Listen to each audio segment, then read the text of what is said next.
जिले में धर्मस्थलों से लाउडस्पीकर हटाने की कार्रवाई पर शहर काजी ने कलेक्टर से मिल जताया ऐतराज। सुप्रीम कोर्ट की गाइडलाइन का दिया हवाला।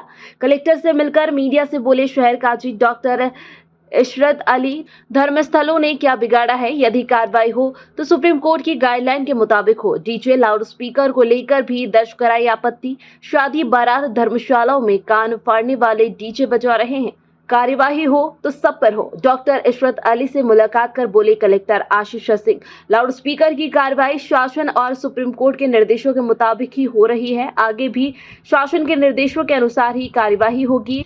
लाउडस्पीकर संबंधित निर्देश मुख्यमंत्री के पद ग्रहण करने के बाद दिए निर्देशों में था, जिस पर पिछले कुछ दिनों से अमल नहीं हो रहा था, लेकिन अब एक बार फिर कार्रवाई शुरू हुई है। ऑर्डर है उसके मुताबिक अमल होना चाहिए। मध्य प्रदेश में उस पर अमल हो नहीं रहा है और अमल होना तो दूर की बात है, तमाम धार्मिक स्थलों से माइक उतरा दिए गए। सुप्रीम कोर्ट ने जो गाइडलाइन दी उसके हिसाब से अनुमति देना चाहिए। वही मांग हमने भी कलेक्टर साहब से करी है। आगे कार्रवाई करने के लिए बोला, हमने प्रॉमिस करा। 55 डेसिमल का सुप्रीम कोर्ट का ऑर्डर है, ठीक है। सुप्रीम कोर्ट ने ये कहीं नहीं कहा है कि आप अपने धार्मिक स्थलों से माइक उतराएं, है ना।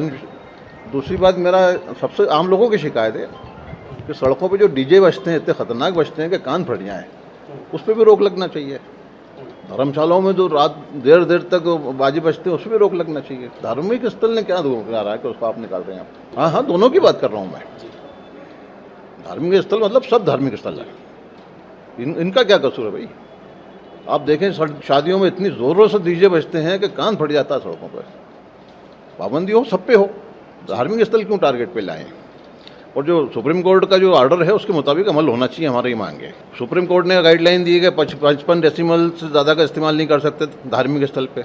हम तैयार है, 55 से कम रखेंगे।